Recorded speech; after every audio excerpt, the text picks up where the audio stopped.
Today on Simple Things Around the Shop.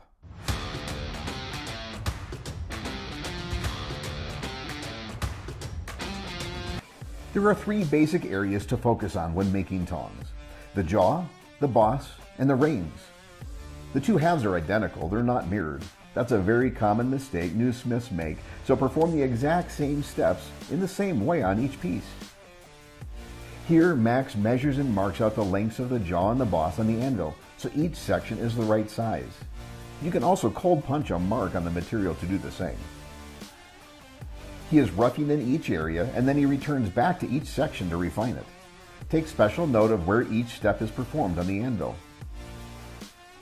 If you drill holes for the rivet that joins the two halves, it results in more material loss than if you punch and drift the hole.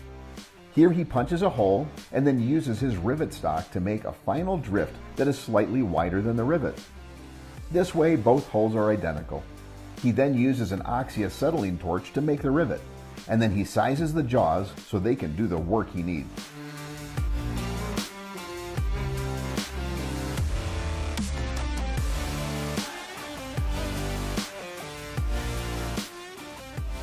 By placing a piece of metal between the tongs, he can create a uniform jaw opening to handle the material he is using. Cut them down, clean them up, and then put them right to work.